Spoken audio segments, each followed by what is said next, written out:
घोड़ा शब्द के पर्यायवाची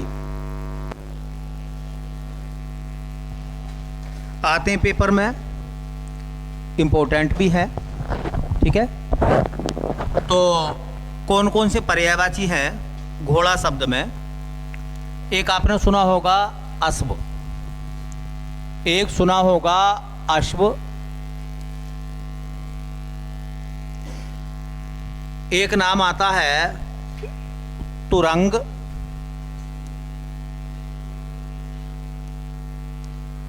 एक आता है वाजी, एक नाम आता है घोटक, एक नाम आता हय,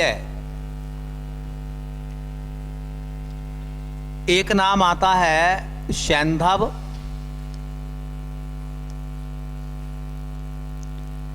एक नाम आता है, उसे कहते हैं हम वहा,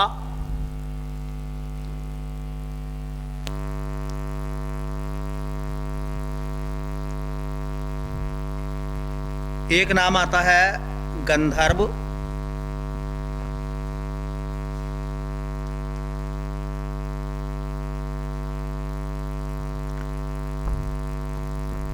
ये जो है कुछ नाम है और ये घोड़ा शब्द के पर्यायवाची हैं। ठीक है, छोटे छोटे अंतर आपको देखने पड़ेंगे जो पेपर में पूछे जाते हैं। छोटे छोटे अंतर आते हैं पेपर के लिए।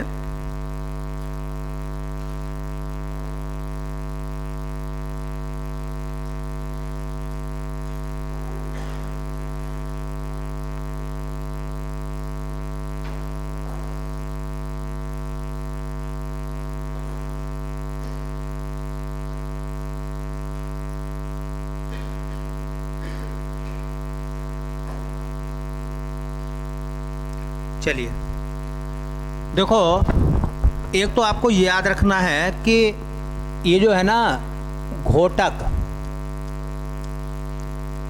और उसके बाद में घोड़ा।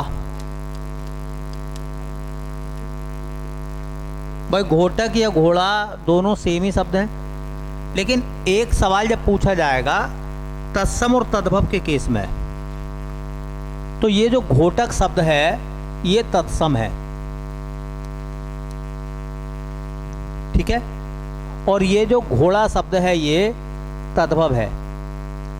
तो लो जी, पर्यायवाची भी पढ़ा और पर्यायवाची के साथ में हमने इसका एक तत्सम तद्भव भी पढ़ लिया, और आता पेपर में खूब ये घोटक जो है वो घोड़े का तत्सम है। तो इसी वजह से घोटक शब्द आपके लिए इंपॉर्टेंट बनेगा और आपको पढ़ना पड़ेगा। एक शब्द वो तुमने सुना होगा समुच्चारित भिन्नार्थक शब्द होते हैं। जैसा आपने सुना होगा ये जो शब्द है ना ये तरंग है, और ये जो शब्द है इसी का जुड़वा लगभग सेम उच्चारण वाला ये तुरंग है। तो तरंग में और तुरंग में किस बात का अंतर है? देखिए, ये जो तरंग है ये तो है लहर, लहर है, ऊर्मी, बीची, आप कह सकते हैं सभी ये लहर के पर्यायवाची हैं। और जो तुरंग है ये किसका पर्यायवाची बन जाएगा बेटा? घोड़ा। तो तरंग और तुरंग ये पूछते हैं समुच्चारित भिन्नार्थक शब्दों में। इस वजह से तुरंग आपको याद रखना पड़ेगा। एक शब्द आता है, देखिए ये तो है सैंधव, एक शब्द ऐसी मिलेगा आपको सैंधव के बाद में सिंधु, और ऐसी एक शब्द मिलेगा आपको सिंधुर।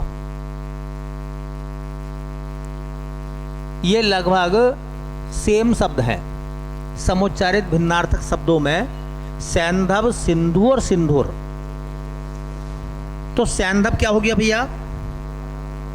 सैंधव तो हो गया घोड़ा। अच्छा, सिंधु समुद्र। अच्छा, सिंधुर हाथी। तो इस वजह से ये सैंधव आपको याद रखना पड़ेगा। ठीक है, ये सैंधव आपको याद रखना पड़ेगा इस वजह से।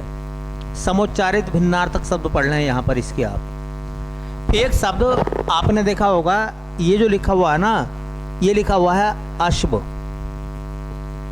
ये लिखा हुआ है अश्व। और एक शब्द आपको मिलेगा अश्म, इनमें अंतर है, पेपर में आते हैं ये भी। अश्व माने क्या होता भैया? घोड़ा। और अश्म माने अश्म, पत्थर। ये पत्थर का पर्यायवाची है और आया है पेपर में समुच्चारित भिन्नार्थक शब्दों में कि इनके क्या क्या अर्थ हैं। तो इस वजह से आपको अश्व भी याद रखना पड़ेगा। एक शब्द है हमारे साथ में, देखिए वो है वाजी।